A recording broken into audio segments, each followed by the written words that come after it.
Hello students, NCERT science class 9 की इस video में आपका स्वागत है। ये वीडियो रिलेटेड है 9th क्लास साइंस के चैप्टर 4 परमाणु की संरचना से। इस वीडियो में अभ्यास के सभी प्रश्नों का उत्तर हम जानेंगे। आपके एनसीईआरटी बुक्स के एक्सरसाइज में जितने तरह के क्वेश्चंस दिए गए हैं, सभी क्वेश्चंस को हम पहले बारीकी से समझेंगे और फिर उसका उत्तर लिखने की कोशिश करेंगे। तो इस प्रकार ये वीडियो आपके लिए काफी हेल्पफुल होने वाली है, इसलिए सभी क्वेश्चंस का उत्तर जानने के लिए इस वीडियो को आप लास्ट तक जरूर देखें। आइए हम वीडियो शुरू करते हैं। एक्सरसाइज का फर्स्ट क्वेश्चन, इलेक्ट्रॉन, प्रोटॉन और न्यूट्रॉन के गुणों की तुलना कीजिए। इस क्वेश्चन में हमें इलेक्ट्रॉन, प्रोटॉन और न्यूट्रॉन के विभिन्न प्रकार के गुणों की तुलना करना है। तो आइए इस क्वेश्चन का हम आंसर लिखने की कोशिश करते हैं। इलेक्ट्रॉन, प्रोटॉन और न्यूट्रॉन के गुणों की तुलना निम्न प्रकार से किया जा सकता है। सबसे पहले हम इलेक्ट्रॉन के गुणों की चर्चा करेंगे। इलेक्ट्रॉन पर इकाई ऋण आवेश होता है। इलेक्ट्रॉन जो है ये ऋण आवेशित कण है जिस पर एक इकाई ऋण आवेश होता है। अगला पॉइंट यह है कि इलेक्ट्रॉन को ई से सूचित किया जाता है। इलेक्ट्रॉन को सूचित करने के लिए हमें ई सिंबल का प्रयोग करना पड़ता है।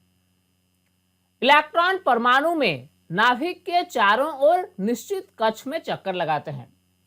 किसी एक परमाणु के केंद्र में नाभिक होता है और उस नाभिक के चारों ओर निश्चित कक्षा में इलेक्ट्रॉन चक्कर लगाते हैं। अगला पॉइंट है कि एक इलेक्ट्रॉन का द्रव्यमान हाइड्रोजन परमाणु के द्रव्यमान का लगभग 1/1840 होता है। यानी इलेक्ट्रॉन का जो द्रव्यमान होता है वह बहुत ही कम होता है। एक हाइड्रोजन परमाणु का जो द्रव्यमान होगा उसका लगभग 1/1840 गुना होगा इलेक्ट्रॉन का द्रव्यमान। यानी इलेक्ट्रॉन का द्रव्यमान जो है ये हाइड्रोजन परमाणु के तुलना में बहुत ही कम है। अब हम प्रोटॉन के गुणों की चर्चा करेंगे। प्रोटॉन पर इकाई धन आवेश होता है। प्रोटॉन जो है ये एक धन आवेशित कण है जिस पर एक इकाई धन आवेश होता है। अगला पॉइंट है कि प्रोटॉन को P से सूचित किया जाता है। जिस प्रकार इलेक्ट्रॉन को E द्वारा सूचित किया जाता है, ठीक वैसे ही प्रोटॉन को P द्वारा सूचित किया जाता है। नेक्स्ट पॉइंट है कि प्रोटॉन परमाणु में नाभिक के अंदर रहते हैं।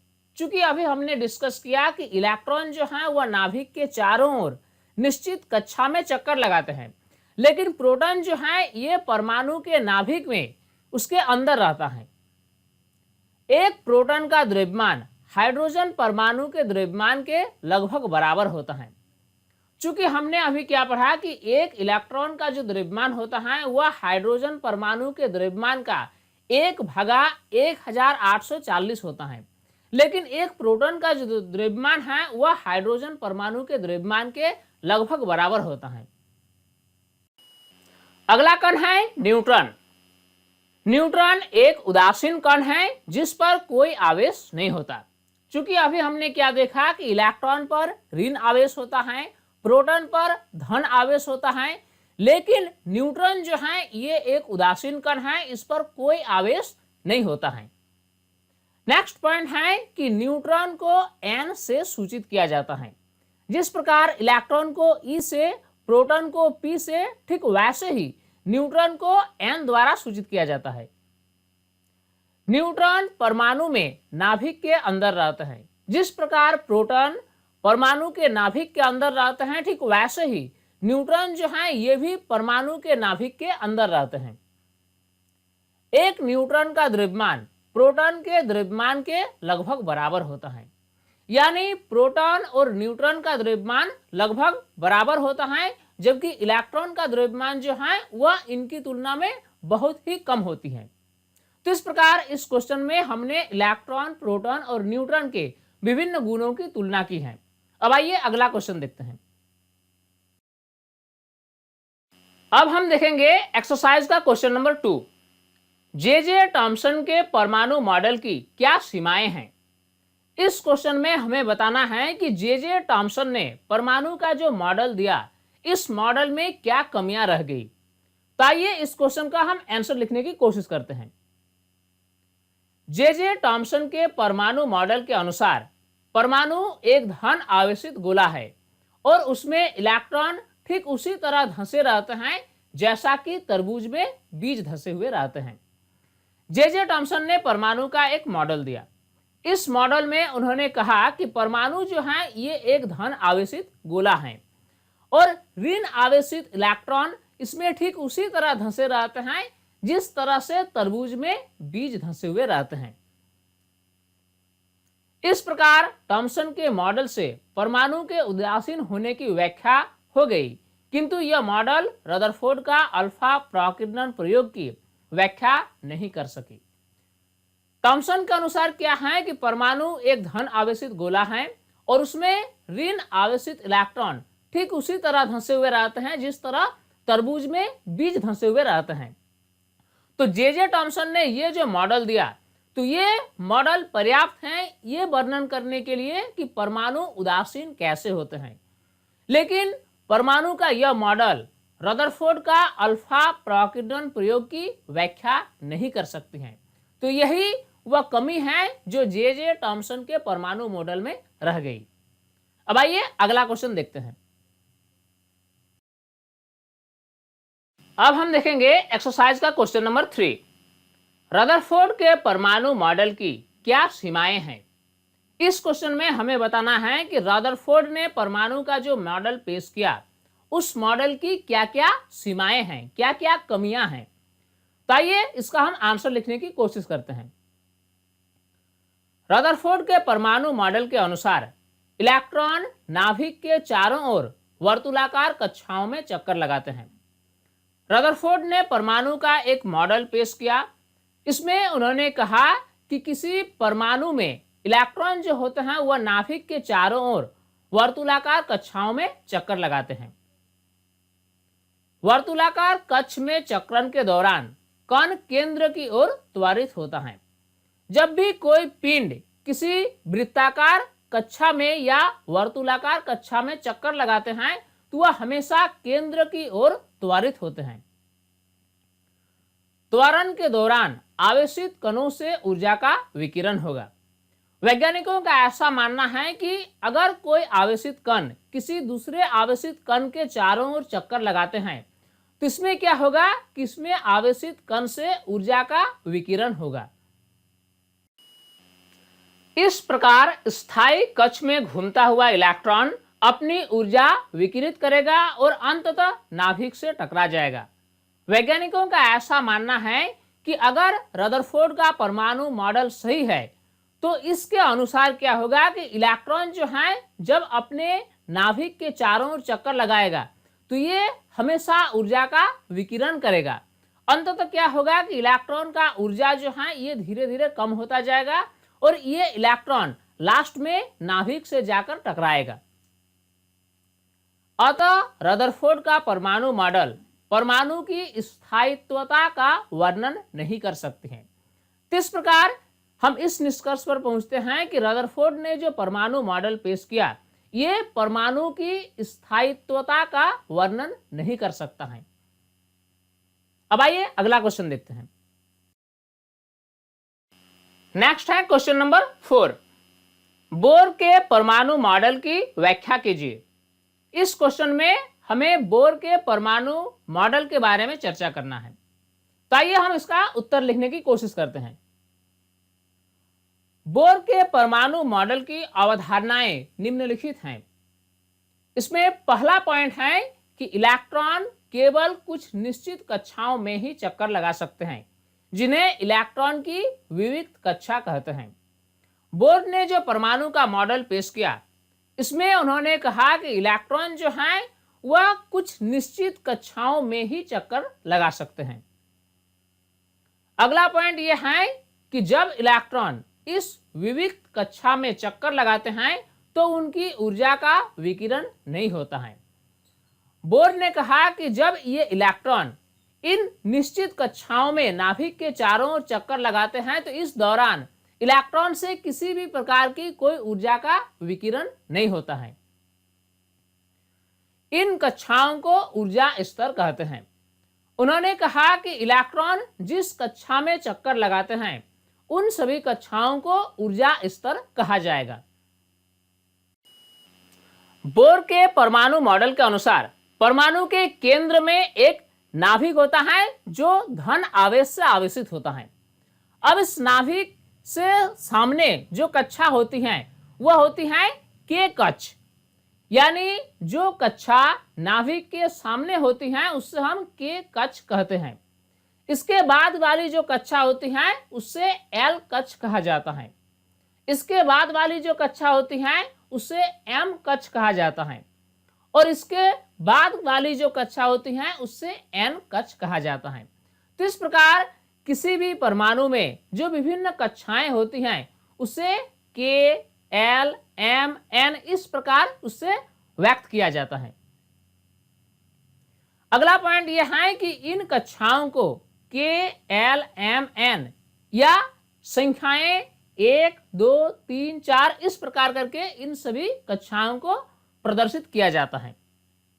तो इस प्रकार इस क्वेश्चन में हमने बोर के परमाणु मॉडल की व्याख्या की है। अब आइए अगला क्वेश्चन देखते हैं। एक्सरसाइज का अगला क्वेश्चन है, इस अध्याय में दिए गए सभी परमाणु मॉडलों की तुलना कीजिए। इसमें हमें विभिन्न प्रकार के परमाणु मॉडलों की तुलना करना है। तो आइए इसका हम आंसर लिखने की कोशिश करते हैं। सबसे पहले हम जे टॉमसन का परमाणु मॉडल के बारे में लिखते हैं। इसमें पहला पॉइंट है कि परमाणु एक धन आवेशित गोला है। अगला पॉइंट है कि इस गोले में इलेक्ट्रॉन इस प्रकार धंसे रहते हैं ताकि संपूर्ण परमाणु वैद्युत उदासीन हो। जे टॉमसन ने परमाणु का जो मॉडल पेश किया, उन्होंने कहा कि परमाणु जो है वह एक धन आवेशित गोला है और इसमें ऋण आवेशित इलेक्ट्रॉन ठीक उसी तरह धंसे रहते हैं जिस प्रकार तरबूज में बीज धंसे हुए रहते हैं। यानी इलेक्ट्रॉन का वितरण कुछ इस तरह से होता है ताकि संपूर्ण परमाणु वह विद्युत रूप से उदासीन हो जाए। अगला जो महत्वपूर्ण पॉइंट है जे टॉमसन का परमाणु मॉडल से, वह यह है कि इस मॉडल में नाभिक का वर्णन नहीं है। जे टॉमसन ने परमाणु का जो मॉडल दिया उसमें कहीं भी नाभिक का कोई जिक्र नहीं है। अब हम लिखेंगे रदरफोर्ड का परमाणु मॉडल। रदरफोर्ड के परमाणु मॉडल से संबंधित कुछ महत्वपूर्ण बिंदुओं को अब हम नोट करेंगे। परमाणु के केंद्र में धन आवेशित नाभिक होते हैं। रदरफोर्ड ने परमाणु का जो मॉडल दिया, इस मॉडल के अनुसार उन्होंने कहा कि परमाणु के केंद्र में एक धन आवेशित नाभिक होते हैं। अगला पॉइंट है कि इलेक्ट्रॉन नाभिक के चारों ओर वर्तुलाकार कक्षा में चक्कर लगाते हैं। उन्होंने कहा कि इलेक्ट्रॉन जो होते हैं वह नाभिक के चारों ओर चक्कर लगाते हैं। उन्होंने यह भी कहा कि परमाणु में अधिकांश भाग खाली होता है। परमाणु का लगभग संपूर्ण द्रव्यमान नाभिक में होता है। उन्होंने अपने प्रयोग से यह पता लगाया कि परमाणु का लगभग संपूर्ण द्रव्यमान जो होता है वह परमाणु के नाभिक में केंद्रित होता है। तो इस प्रकार रदरफोर्ड का परमाणु मॉडल का महत्वपूर्ण बिंदुएं इस प्रकार हैं। अब हम लिखेंगे बोर का परमाणु मॉडल।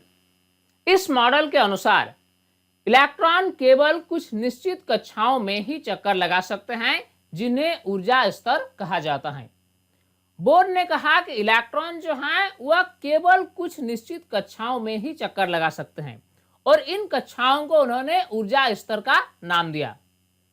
अगला पॉइंट उन्होंने कहा कि कक्षाओं को के, एल, एम, एन या फिर संख्याएं 1, 2, 3, 4 के द्वारा व्यक्त किया जाता है। परमाणु में नाभिक होते हैं। बोर ने यह कहा कि परमाणु में नाभिक होते हैं। तो इस प्रकार इस क्वेश्चन में हमने जे टॉमसन का परमाणु मॉडल, रदरफोर्ड का परमाणु मॉडल और बोर का परमाणु मॉडलों के बीच आपस में तुलना किया।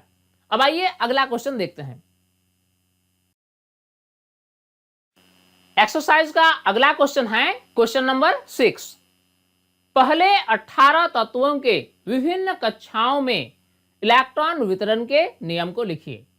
इस क्वेश्चन में हमें क्या करना है कि पहले 18 तत्वों के लिए विभिन्न कक्षों में इलेक्ट्रॉन का वितरण कैसे होता है इससे संबंधित जो नियम है वह नियम हमें लिखना है। तो आइए हम इसका आंसर लिखने की कोशिश करते हैं। पहले 18 तत्वों के विभिन्न कक्षों में इलेक्ट्रॉन वितरण के नियम निम्नलिखित हैं। इसमें पहला पॉइंट यह है कि किसी कक्ष में अधिकतम इलेक्ट्रॉनों की संख्या 2n² होगी। पहला नियम जो है वह यह है कि किसी भी कक्ष में जो अधिकतम इलेक्ट्रॉन जो रह सकती है उसकी संख्या होगी 2n² और ये अधिकतम संख्या होगी। सबसे पहले हम के कक्ष का उदाहरण लेते हैं। चूंकि हम जानते हैं कि इलेक्ट्रॉन जो कक्षाओं में गति करती हैं उन सभी कक्षाओं को के, एल, एम, एन इस प्रकार करके सूचित किया जाता है और सबसे पहली कक्षा जो होती है जो नाभिक के सामने होती है उससे के कक्ष कहा जाता है और इसके लिए n = 1 हम लेंगे। तो हम देखेंगे कि के कक्ष में अधिकतम कितनी इलेक्ट्रॉन रह सकती हैं।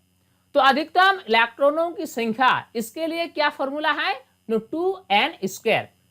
अब n के जगह पर हम 1 पुट करेंगे यानी हम लिखेंगे कि 2 × 1 का स्क्वायर।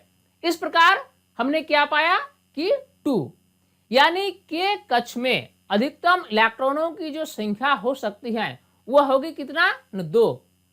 इसी प्रकार अब हम उदाहरण लेते हैं एल कक्ष के लिए यानी कक्षा नंबर 2 के लिए। इसमें इलेक्ट्रॉनों की जो अधिकतम संख्या होगी वह कितना होगी 2n²। अब n के जगह पर हम 2 पुट करेंगे यानी हम लिखेंगे कि 2 × 2 का स्क्वायर। इस प्रकार इसका वैल्यू निकल गया 8।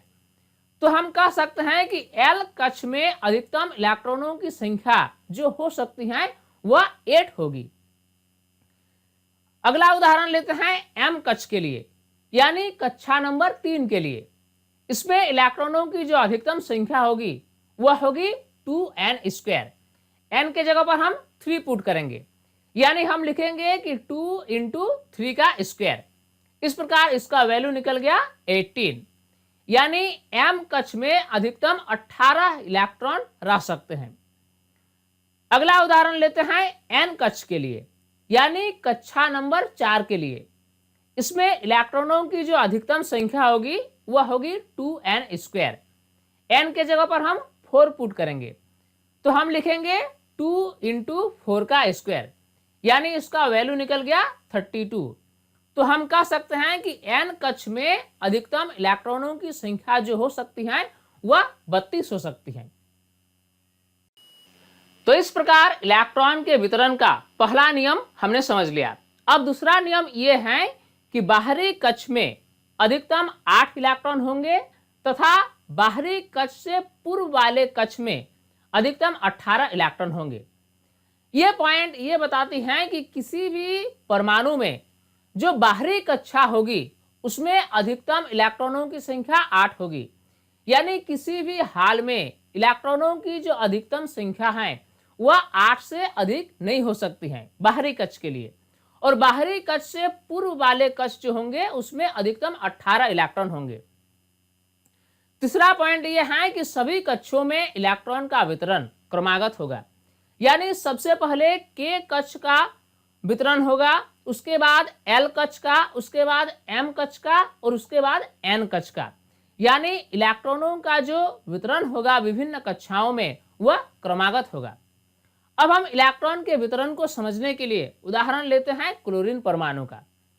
क्लोरीन का परमाणु संख्या 17 होता है और इसका इलेक्ट्रॉनिक विन्यास कैसा होगा। जो पहला कक्ष है वह है के और इसमें 2 इलेक्ट्रॉन होंगे। दूसरा कक्ष जो है वह है एल, उसमें 8 इलेक्ट्रॉन होंगे।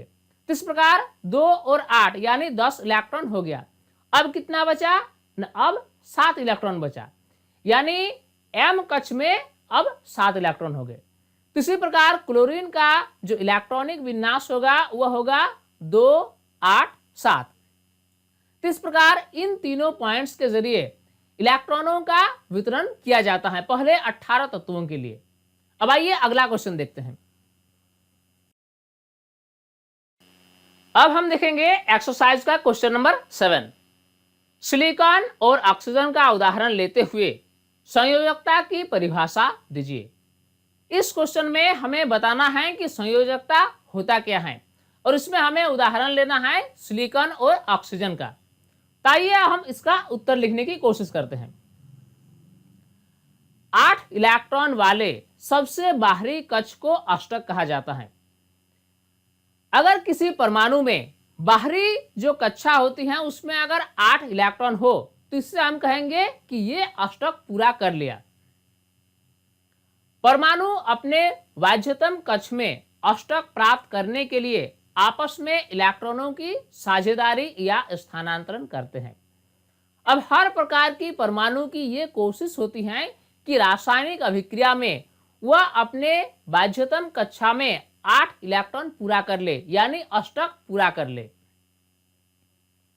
बाहरी कक्ष में इलेक्ट्रॉनों के अष्टक बनाने के लिए परमाणु जितनी संख्या में इलेक्ट्रॉनों की साझेदारी या स्थानांतरण करती हैं वही उस तत्व की संयोजकता होती है। अब किसी तत्व का हम उदाहरण लेते हैं, उसके परमाणु इलेक्ट्रॉनों की कितनी संख्या स्थानांतरण करती हैं या फिर साझेदारी करती हैं ताकि उसकी बाहरी कक्षा में अष्टक पूरा हो जाए, तो इसी संख्या को उस तत्व की संयोजकता कहते हैं। अब आइए इसको हम उदाहरण के लिए लेते हैं सिलिकॉन और ऑक्सीजन, यानी सिलिकॉन और ऑक्सीजन का उदाहरण लेकर हम संयोजकता को समझेंगे। सबसे पहले हम उदाहरण लेते हैं सिलिकॉन का। सिलिकॉन का परमाणु संख्या होता है 14। अब आइए देखते हैं कि सिलिकॉन का इलेक्ट्रॉनिक विन्यास कैसा होगा। इसमें जो पहला कक्षा होगा के, उसमें 2 इलेक्ट्रॉन होंगे। दूसरा कक्षा यानी एल कक्षा में 8 इलेक्ट्रॉन होंगे और बाकी जो 4 इलेक्ट्रॉन बचा वह एम कक्षा यानी तीसरा कक्षा में होगा।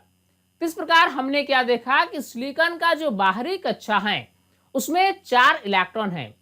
तो अब क्या करेगा कि सिलिकॉन अपनी बाह्यतम कक्षा में 8 पूरा करने के लिए, अष्टक पूरा करने के लिए 4 इलेक्ट्रॉनों की साझेदारी करेगा। तो इसीलिए हम कह सकते हैं कि सिलिकॉन अपनी बाह्यतम कक्ष में अष्टक पूरा करने के लिए 4 इलेक्ट्रॉनों की साझेदारी करेगा। अतः सिलिकॉन की संयोजकता 4 है। इस प्रकार हम कह सकते हैं कि सिलिकॉन की संयोजकता कितनी है, तो सिलिकॉन की संयोजकता 4 है।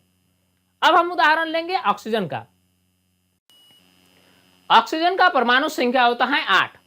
इसमें पहला कक्ष यानी के कक्षा में 2 इलेक्ट्रॉन होंगे और दूसरा कक्षा यानी एल कक्षा में 6 इलेक्ट्रॉन होंगे। तो इस प्रकार हमने क्या देखा कि ऑक्सीजन परमाणु के बाह्यतम कक्षा में 6 इलेक्ट्रॉन हैं।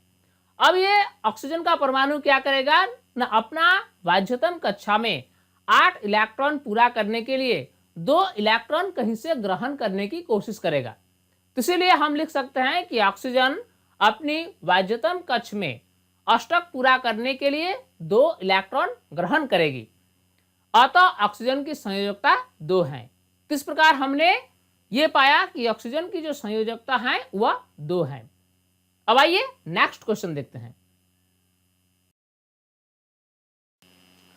अब हम देखेंगे क्वेश्चन नंबर 8। उदाहरण के साथ व्याख्या कीजिए। परमाणु संख्या, द्रव्यमान संख्या, समस्थानिक और समभारिक। समस्थानिक के कोई 2 उपयोग लिखिए। इसमें हमें कुछ टर्म के बारे में व्याख्या करना है। पहला है परमाणु संख्या, दूसरा है द्रव्यमान संख्या, तीसरा है समस्थानिक और चौथा है समभारिक। इन सभी के बारे में हमें संक्षिप्त नोट लिखना है। साथ में इस क्वेश्चन में हमें यह भी बताना है कि समस्थानिक के कोई 2 उपयोग क्या क्या है। तो आइए इस क्वेश्चन का हम आंसर लिखने की कोशिश करते हैं। तो सबसे पहले हम परमाणु संख्या के बारे में वर्णन करते हैं। किसी तत्व के एक परमाणु के नाभिक में उपस्थित प्रोटॉनों की कुल संख्या को उस तत्व का परमाणु संख्या कहते हैं। चूंकि आपने नाम सुना होगा कि तत्व का परमाणु संख्या होता है, तो किसी तत्व का परमाणु संख्या क्या है न, उस तत्व के एक परमाणु में नाभिक के अंदर कितनी प्रोटॉन उपस्थित हैं, उसी संख्या को उस तत्व का परमाणु संख्या कहा जाता है। हम उदाहरण ले लेते हैं सोडियम का। सोडियम जो है ये एक तत्व है और सोडियम के एक परमाणु में उसके नाभिक के अंदर 11 प्रोटॉन मौजूद होते हैं। यानी सोडियम तत्व की परमाणु संख्या जो है वह 11 है। परमाणु संख्या को Z द्वारा सूचित किया जाता है। अब हम कुछ तत्वों के परमाणु संख्या को देखेंगे। अगर हम बात करें ऑक्सीजन का, तो ऑक्सीजन का परमाणु संख्या होता है 8। ठीक इसी प्रकार कार्बन का परमाणु संख्या होता है 6 और सोडियम का परमाणु संख्या होता है 11। तो इस प्रकार हर तत्व का अपना अपना परमाणु संख्या होता है। अब अगला टर्म है द्रव्यमान संख्या। परमाणु के नाभिक में उपस्थित प्रोटॉनों और न्यूट्रॉनों की कुल संख्या के योग को द्रव्यमान संख्या कहते हैं। किसी परमाणु के नाभिक में प्रोटॉनों की संख्या और न्यूट्रॉनों की संख्या के कुल योगफल को ही उस परमाणु का द्रव्यमान संख्या कहते हैं। द्रव्यमान संख्या को कैपिटल A द्वारा सूचित किया जाता है। उदाहरण हम ले लेते हैं सोडियम का, यानी Na का। तो सोडियम के एक परमाणु में 11 प्रोटॉन और 12 न्यूट्रॉन होते हैं। तो अगर हम बात करें कि सोडियम का द्रव्यमान संख्या क्या होगा, तो इसके लिए हमें प्रोटॉन की संख्या और न्यूट्रॉन की संख्या को आपस में जोड़ना होगा। तो इस प्रकार सोडियम का द्रव्यमान संख्या हो जाएगा 11 + 12, यानी सोडियम का द्रव्यमान संख्या निकल गया 23। तो इस प्रकार द्रव्यमान संख्या को निकालने के लिए हमें प्रोटॉन की संख्या और न्यूट्रॉन की संख्या को आपस में जोड़ना पड़ता है। अब अगला टर्म है समस्थानिक। एक ही तत्व के परमाणु जिनकी परमाणु संख्या समान लेकिन द्रव्यमान संख्या भिन्न होती है, समस्थानिक कहलाते हैं। अब आइए जरा समस्थानिक को हम समझने की कोशिश करते हैं।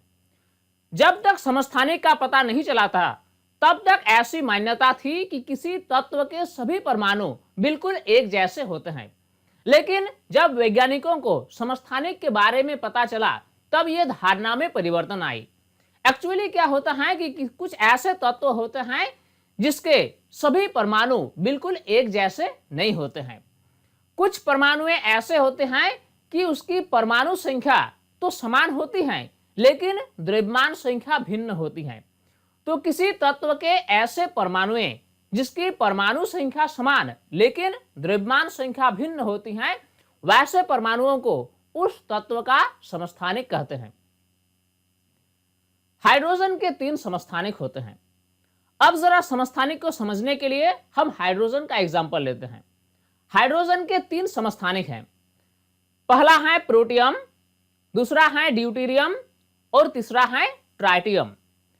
अगर हम प्रोटियम की बात करें तो इसका नाभिक में 1 प्रोटॉन होते हैं और इसमें न्यूट्रॉन नहीं होते हैं। इसीलिए प्रोटियम का जो द्रव्यमान संख्या होगा वह 1 होगा, क्योंकि इसके नाभिक में केवल और केवल एक ही कण होते हैं और वह होते हैं प्रोटॉन। अगर हम ड्यूटेरियम की बात करें तो इसके नाभिक में 1 प्रोटॉन और 1 न्यूट्रॉन होते हैं, यानी इसके द्रव्यमान संख्या जो होंगे वह 2 होंगे, क्योंकि 1 प्रोटॉन + 1 न्यूट्रॉन यानी 2। अगला एग्जांपल है ट्राइटियम। ट्राइटियम जो है यह भी एक प्रकार का समस्थानिक है हाइड्रोजन का। ट्राइटियम के नाभिक में 1 प्रोटॉन और 2 न्यूट्रॉन होते हैं, यानी अगर इसकी द्रव्यमान संख्या की बात किया जाए तो इसकी द्रव्यमान संख्या 3 होती है। तो इस प्रकार हमने क्या देखा कि हाइड्रोजन के जो परमाणु होते हैं वह अलग अलग हो सकते हैं। कुछ परमाणु प्रोटियम होते हैं, कुछ परमाणु ड्यूटेरियम होते हैं, जबकि कुछ परमाणु ट्राइटियम होते हैं। अब अगला टर्म है समभारिक। विभिन्न तत्वों के परमाणु जिनकी परमाणु संख्या भिन्न परंतु द्रव्यमान संख्या समान होती है, समभारिक कहलाते हैं। समभारिक जो है यह समस्थानिक का जस्ट उल्टा है। समस्थानिक में हमने क्या देखा कि परमाणु संख्या समान होती है परंतु द्रव्यमान संख्या भिन्न होती है, लेकिन समभारिक में क्या होता है कि इसमें परमाणु संख्या भिन्न परंतु द्रव्यमान संख्या समान होती है। कैल्शियम का परमाणु संख्या 20 और आर्गन का परमाणु संख्या 18 होता है। अब जरा समभारिक को समझने के लिए हम कैल्शियम और आर्गन का एग्जाम्पल लेते हैं। अगर हम बात करें कैल्शियम का, तो कैल्शियम का परमाणु संख्या जो है वह 20 होता है और आर्गन का परमाणु संख्या 18 होता है, जबकि इन दोनों तत्वों का द्रव्यमान संख्या 40 होता है। तो हमने क्या देखा कि द्रव्यमान संख्या कैल्शियम और आर्गन दोनों का एक जैसा है और वह है 40, लेकिन दोनों का जो परमाणु संख्या है वह है अलग अलग। कैल्शियम का 20 है और आर्गन का 18 है। तो इस प्रकार कैल्शियम और आर्गन जो है वह समभारिक का उदाहरण है। यानी कैल्शियम और आर्गन के साथ क्या है कि इसमें परमाणु संख्या तो भिन्न परंतु द्रव्यमान संख्या समान होती है। तो ऐसे उदाहरणों को हम समभारिक के नाम से जानते हैं। पूछे गए क्वेश्चन के अंत में यह भी लिखा है कि समस्थानिक के किन्हीं दो उपयोगों को लिखें। तो आइए हम समस्थानिक के दो महत्वपूर्ण उपयोग के बारे में जानते हैं। पहला उपयोग यह है कि यूरेनियम के एक समस्थानिक का उपयोग परमाणु भट्टी में ईंधन के रूप में होता है, और दूसरा उपयोग है कि कोबाल्ट के एक समस्थानिक का उपयोग कैंसर के उपचार में होता है। अब हम देखेंगे एक्सरसाइज का question number 9। Sodium plus ion के पूरी तरह से भरे हुए के व एल कोष होते हैं, व्याख्या कीजिए। इस क्वेश्चन में हमसे यह पूछा गया है कि एक्सप्लेन कीजिए कि कैसे सोडियम आयन के पूरी तरह से भरे हुए के और एल कोष होते हैं। तो आइए इसका हम आंसर लिखने की कोशिश करते हैं। सोडियम का परमाणु संख्या 11 है और इसका इलेक्ट्रॉनिक विन्यास 281 होता है। चूंकि सोडियम का जो परमाणु संख्या है वह है 11 और अगर हम इसका इलेक्ट्रॉनिक विन्यास लिखेंगे तो पहला कक्षा में 2 इलेक्ट्रॉन, दूसरा कक्षा में 8 इलेक्ट्रॉन और तीसरा कक्षा में 1 इलेक्ट्रॉन होगा। परंतु सोडियम 1 इलेक्ट्रॉन का त्याग करके सोडियम आयन बनाता है, लेकिन सोडियम क्या करता है कि अपने बाध्यतम कक्षा में 8 इलेक्ट्रॉन पूरा करने के लिए इसके तीसरे कक्षे में जो 1 इलेक्ट्रॉन है उसको यह त्याग करने की कोशिश करता है, और इस इलेक्ट्रॉन को यह त्याग करके अपने बाध्यतम कक्षा में यानी दूसरी नंबर के कक्षा में 8 इलेक्ट्रॉन की अवस्था को प्राप्त करना चाहता है। इस प्रकार सोडियम आयन के कक्ष में 2 और एल कक्ष में 8 इलेक्ट्रॉन होते हैं। अतः सोडियम आयन के पूरी तरह से भरे हुए के व एल कोष होते हैं। अब आइए अगला क्वेश्चन देखते हैं। अब हम देखेंगे क्वेश्चन नंबर 10। इसमें हमें ब्रोमीन का औसत परमाणु द्रव्यमान कैलकुलेट करना है। नमूने में ब्रोमीन के 2 समस्थानिक दिए गए हैं। एक समस्थानिक का द्रव्यमान संख्या है 79 और दूसरा समस्थानिक का द्रव्यमान संख्या है 81।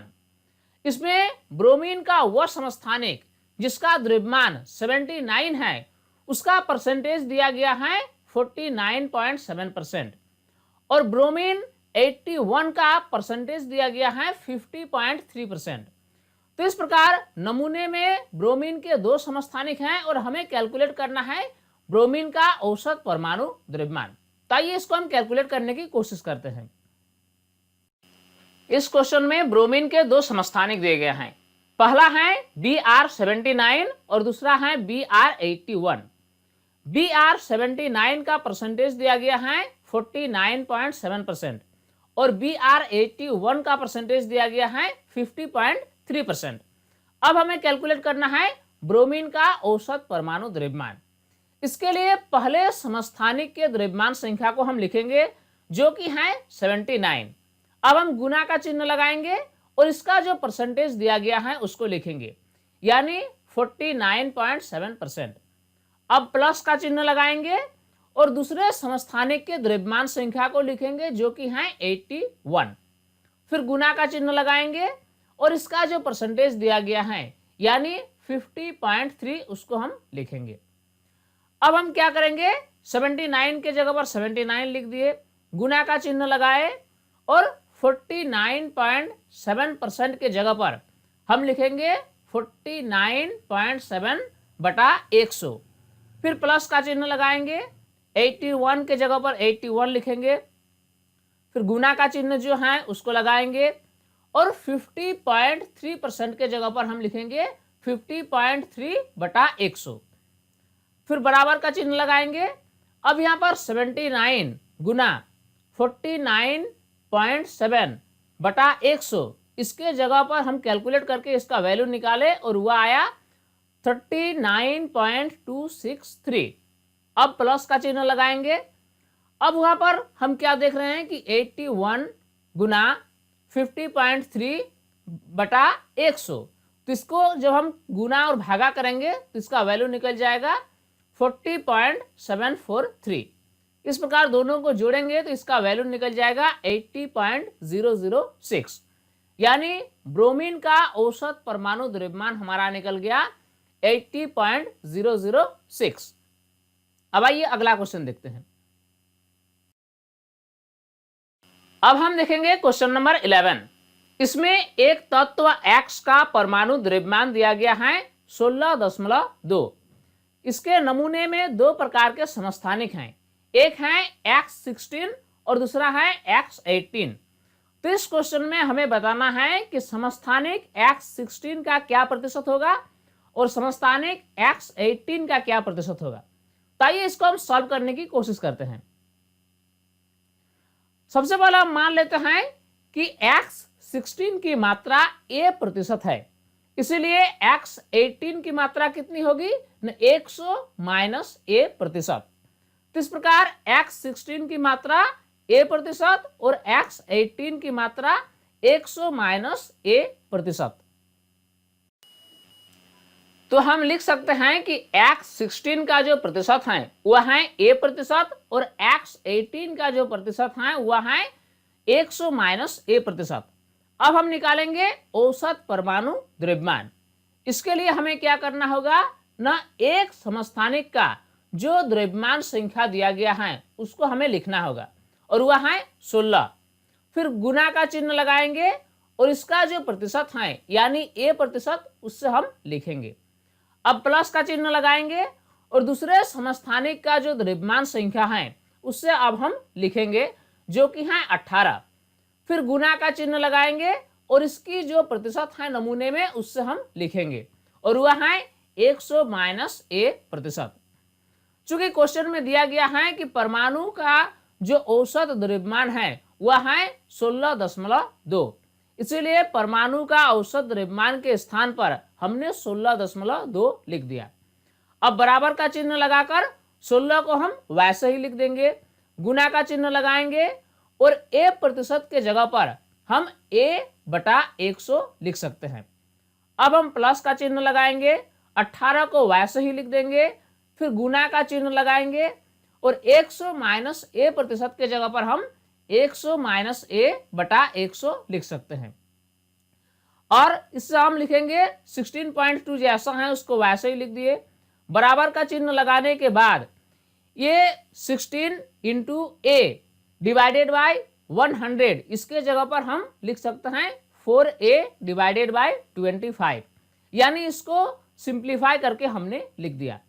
अब हम प्लस का चिन्ह लगाएंगे।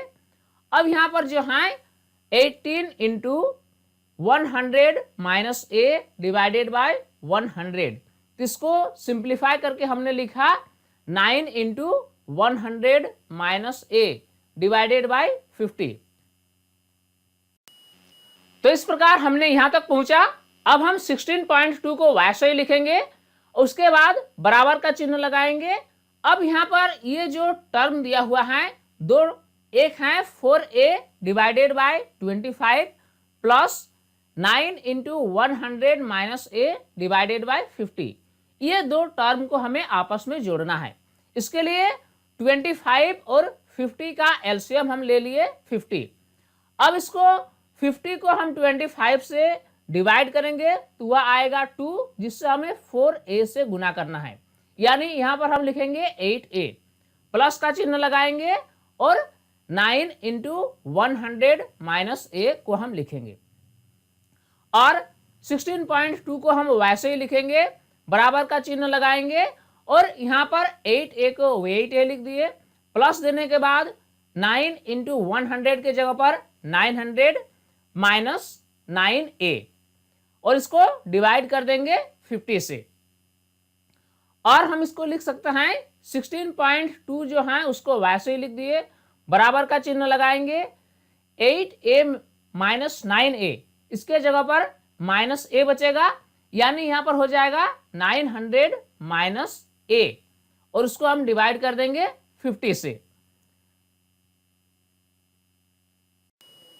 इस प्रकार हम यहां तक पहुंचे। अब हम क्या करेंगे कि इसको क्रॉस मल्टीप्लिकेशन करेंगे। 16.2 के साथ हम 50 को गुना करेंगे, बराबर हो जाएगा 900 माइनस a।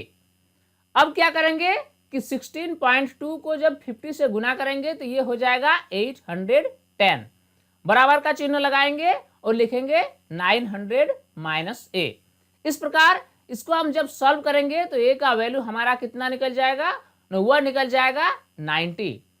यानी हम कह सकते हैं कि x16 का जो प्रतिशत है वह है 90% और x18 का जो प्रतिशत है वह है 100 माइनस 90 यानी 10%। तो इस प्रकार इस क्वेश्चन में पूछा गया था कि x16 का क्या प्रतिशत है और x18 का क्या प्रतिशत है। तो हमने निकाला कि x16 का 90% है और x18 का 10% है। अब अगला क्वेश्चन देखते हैं। क्वेश्चन नंबर 12, यदि तत्व का z इक्वल टू 3 हो तो तत्व की संयोजकता क्या होगी? तत्व का नाम भी लिखिए। इस क्वेश्चन में दिया गया है कि किसी एक तत्व का z यानी उसकी परमाणु संख्या 3 है, तो इस तत्व की संयोजकता क्या होगी। साथ में हमसे यह भी पूछा गया है कि इस तत्व का नाम क्या है। तो आइए इसका हम उत्तर लिखने की कोशिश करते हैं।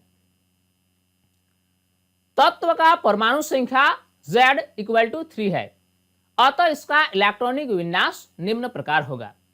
अब ये जो तत्व है इसका परमाणु संख्या दिया गया है 3, तो सबसे पहले इसका हम इलेक्ट्रॉनिक विन्यास लिख लेते हैं। इसका जो प्रथम कक्षा होगा यानी K कक्षा, उसमें 2 इलेक्ट्रॉन होंगे और द्वितीय कक्षा यानी L कक्षा में 1 इलेक्ट्रॉन होंगे। इसकी बाध्यतम कक्षा में 1 इलेक्ट्रॉन है, जिससे त्याग करके यह हीलियम जैसी स्थायित्वता प्राप्त करना चाहेगी।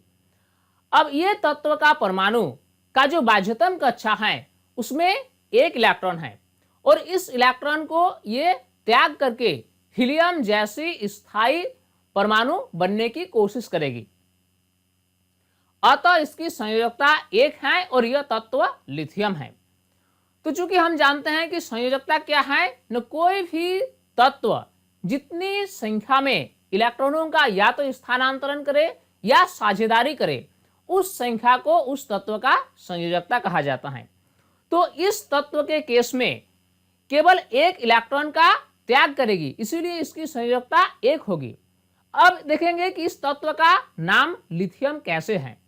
चूंकि दिया हुआ है कि तत्व का परमाणु संख्या 3 है और हम जानते हैं कि लिथियम का परमाणु संख्या 3 है, यानी दिए गए क्वेश्चन में जो तत्व के बारे में पूछा गया है वह तत्व है लिथियम।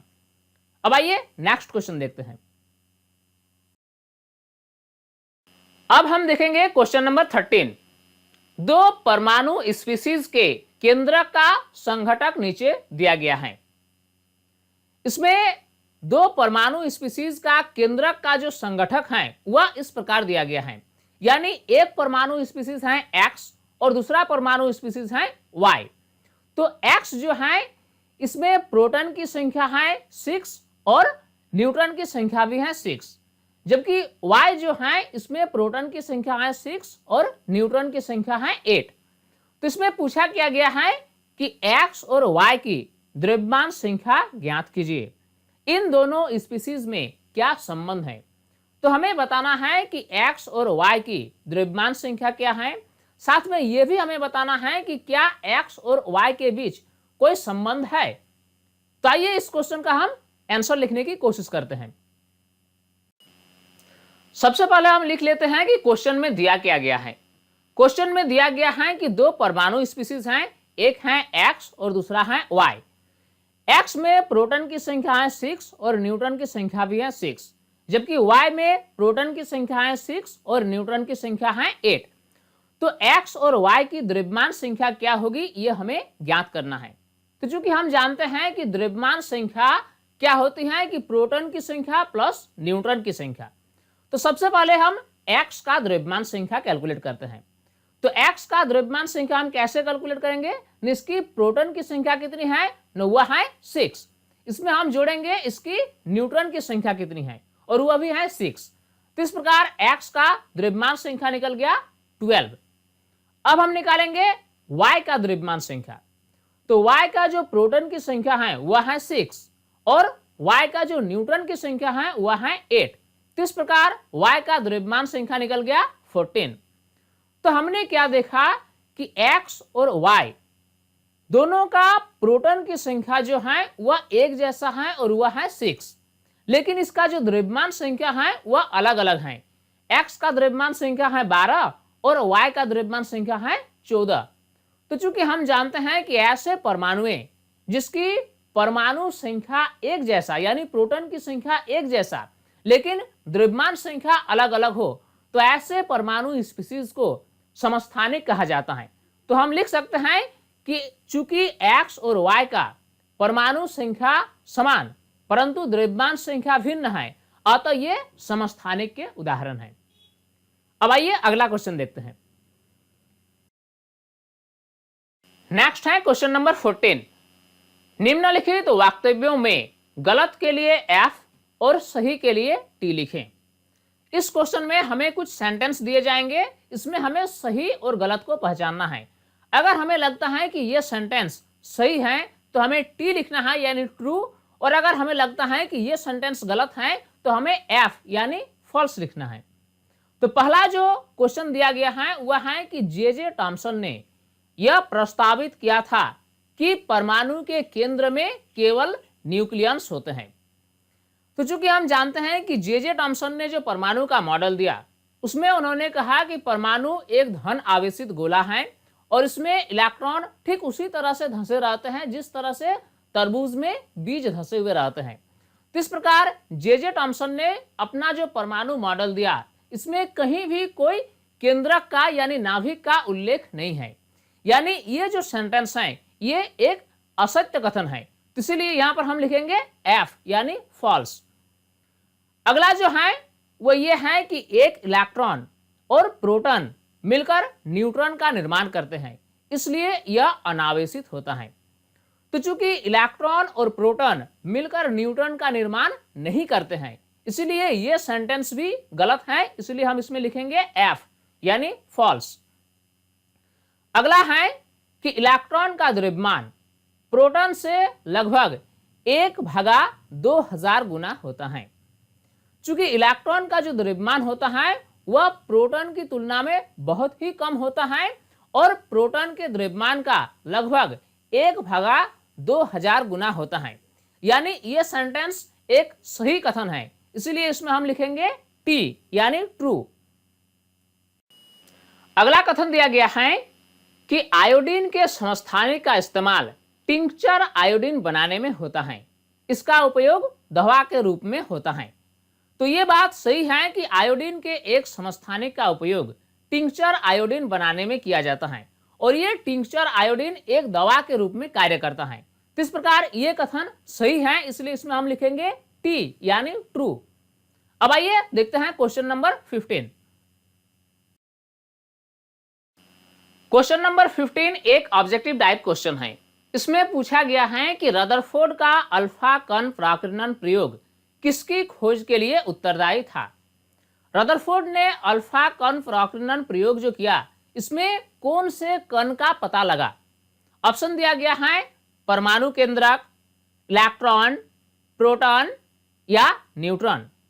तो रदरफोर्ड का अल्फा कण प्राकीर्णन प्रयोग से परमाणु के नाभिक यानी परमाणु केंद्रक का पता चला। क्वेश्चन नंबर 16 में पूछा गया है कि एक तत्व के समस्थानिक में होते हैं। ऑप्शन दिया गया है समान भौतिक गुण, भिन्न रासायनिक गुण, न्यूट्रॉनों की अलग अलग संख्या या भिन्न परमाणु संख्या।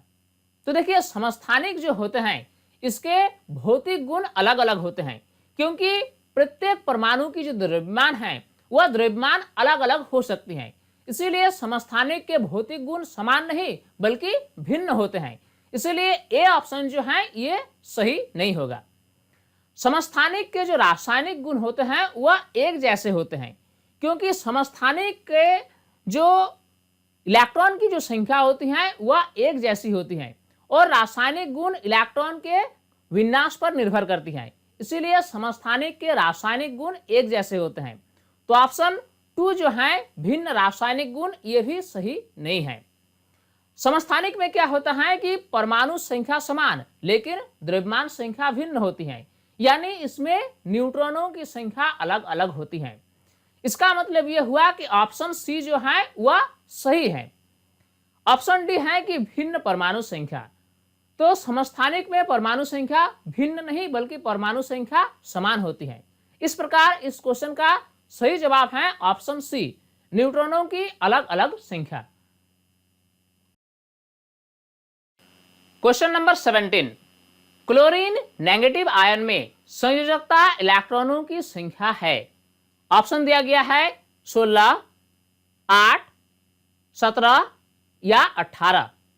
तो अगर हम क्लोरीन परमाणु की बात करें तो क्लोरीन का परमाणु संख्या होता है 17 और इसका इलेक्ट्रॉनिक विन्यास जो होगा वह होगा 2, 8, 7। लेकिन अगर हम क्लोरीन माइनस आयन की बात करें तो इसमें इलेक्ट्रॉन की संख्या जो होगी वह 18 होगी और इसका इलेक्ट्रॉनिक विन्यास होगा 2, 8, 8। यानी इसकी बाध्यतम कक्षा में 8 इलेक्ट्रॉन होंगे और बाध्यतम कक्षा में जो इलेक्ट्रॉनों की संख्या होगी यही सभी है संयोजकता इलेक्ट्रॉन। यानी इस क्वेश्चन का सही जवाब होगा option B, chlorine negative ion में संयोजकता इलेक्ट्रॉनों की संख्या होगी 8। क्वेश्चन नंबर 18, सोडियम का सही इलेक्ट्रॉनिक विन्यास निम्न में कौन सा है। ऑप्शन दिया गया है 2, 8, 8, 2, 1, 2, 1, 8 या 2, 8, 1।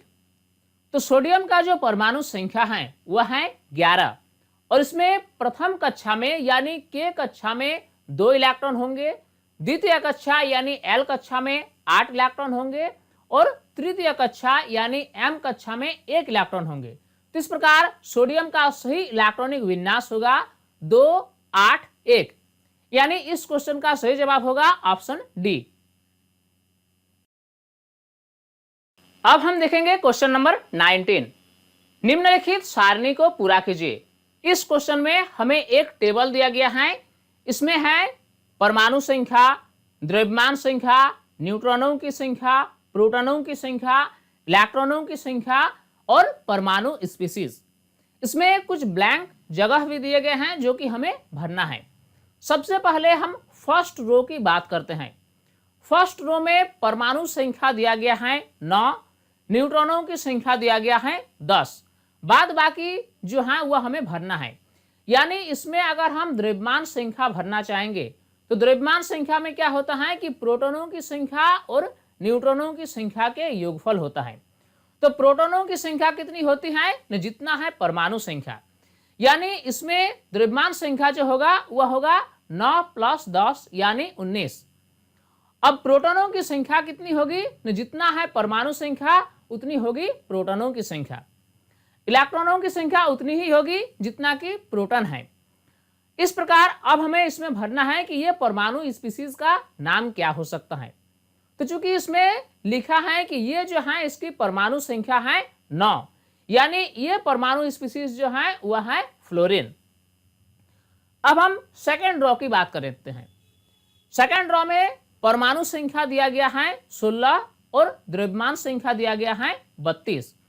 यानी द्रव्यमान संख्या 32 है और प्रोटॉनों की संख्या 16 है। तो इसीलिए न्यूट्रॉनों की संख्या निकालने के लिए हम क्या करेंगे न द्रव्यमान संख्या में प्रोटॉन की संख्या को माइनस कर देंगे। यानी 32 में 16 माइनस करेंगे तो न्यूट्रॉन की संख्या हमारा निकल गया 16। प्रोटॉन की संख्या कितनी होगी न जितनी है परमाणु संख्या 16 उतनी होगी प्रोटॉनों की संख्या। इलेक्ट्रॉनों की संख्या उतनी ही होगी जितना कि प्रोटॉन है। अब हम थर्ड रो की बात करते हैं। थर्ड रो में दिया गया है कि द्रव्यमान संख्या जो है वह है 24 और प्रोटॉन की संख्या है 12। तो प्रोटॉन की संख्या को ही परमाणु संख्या कहा जाता है, इसीलिए परमाणु संख्या हो जाएगा 12। और इसमें दिया गया है कि द्रव्यमान संख्या जो है वह है 24 और प्रोटॉन की संख्या है 12। तो न्यूट्रॉन की संख्या निकालने के लिए हम द्रव्यमान संख्या में प्रोटॉन की संख्या को माइनस कर देंगे, यानी 24 में 12 माइनस करेंगे और हम न्यूट्रॉनों की संख्या लिखेंगे 12। अब हम निकालेंगे कि इलेक्ट्रॉन की संख्या कितनी है। तो जितने प्रोटॉन हैं उतने हैं इलेक्ट्रॉन। अब ये पता करना है कि यह परमाणु स्पीशीज है क्या। चूंकि परमाणु संख्या दिया गया है 12, यानी ये परमाणु स्पीशीज जो है वह है मैग्नीशियम। अब हम चौथे रो की बात करते हैं। चौथे रो में द्रव्यमान संख्या दिया गया है 2 और प्रोटॉनों की संख्या दिया गया है 1। तो प्रोटॉन की संख्या जितनी है वही होगा परमाणु संख्या, यानी इसकी परमाणु संख्या हो जाएगी 1। न्यूट्रॉन की संख्या हम कैसे पता करेंगे? द्रव्यमान संख्या में प्रोटॉन की संख्या को माइनस कर देंगे, यानी 2 में 1 घटाएंगे तो वह हो जाएगी न्यूट्रॉनों की संख्या। इस प्रकार इसमें न्यूट्रॉनों की संख्या 1 हो गया। इलेक्ट्रॉन की संख्या कितनी होगी? तो जितना है प्रोटॉन उतना होगा इलेक्ट्रॉन। अब यह पता करना है कि ये स्पीशीज का नाम क्या है। अब देखिए, इसकी परमाणु संख्या दिया गया है 1 और न्यूट्रॉन की संख्या दिया गया है 1, यानी द्रव्यमान संख्या जो है वह 2 दिया गया है। यानी ये हाइड्रोजन का एक समस्थानिक है जिसके नाभिक में 1 प्रोटॉन और 1 न्यूट्रॉन है, और इस समस्थानिक का नाम है ड्यूटेरियम। अब हम लास्ट रो की बात करते हैं। लास्ट रो में द्रव्यमान संख्या दिया गया है 1, न्यूट्रॉन की संख्या दिया गया है 0 और प्रोटॉन की संख्या दिया गया है 1 और इलेक्ट्रॉन की संख्या 0 दिया गया है। तो देखिए, प्रोटॉन की संख्या जितना होगा परमाणु संख्या भी उतना होगा, यानी परमाणु संख्या हो गया 1। अब देखिए, इसमें जरा समझने की वाली बात है। प्रोटॉन की संख्या 1 है, न्यूट्रॉन है नहीं और इलेक्ट्रॉन भी नहीं है, यानी ये प्रोटियम है और वह भी आयन के रूप में है। यानी ये अपना बाह्यतम कक्षा की जो इलेक्ट्रॉन है, यानी पहले कक्षा में जो 1 इलेक्ट्रॉन रहता है वह त्याग कर चुका है, यानी ये एक आयन है। किसका आयन? न प्रोटियम आयन। तो इस प्रकार ये प्रोटियम आयन है। तो इस प्रकार क्वेश्चन नंबर 19 का टेबल को हमने कंप्लीटली फिलअप कर लिया। तो इस वीडियो में हमने सभी क्वेश्चंस को, यानी क्वेश्चन नंबर 1 से लेकर क्वेश्चन नंबर 19 तक सारे क्वेश्चन को सॉल्व कर लिया। तो स्टूडेंट्स, उम्मीद करता हूं ये वीडियो आपके लिए काफी हेल्पफुल होगी और इस वीडियो से आपने काफी कुछ सीखा होगा। ये वीडियो आपको कैसा लगा आप हमें कमेंट सेक्शन में जरूर बताएं। इस वीडियो को लाइक करना ना भूलें, क्योंकि आपकी लाइक से ही हमें इंस्पायरेशन मिलती है आपके लिए नई नई वीडियोस बनाने की। अगर अभी तक आप हमारे यूट्यूब चैनल साइंस प्लेटफॉर्म को सब्सक्राइब नहीं किया है तो इससे अभी सब्सक्राइब कर लें, साथ में नोटिफिकेशन बेल को जरूर ऑन कर लें ताकि हर नई वीडियोस के अपडेट्स आप तक आसानी से पहुंच सके। स्टूडेंट्स, तब तक के लिए बाय।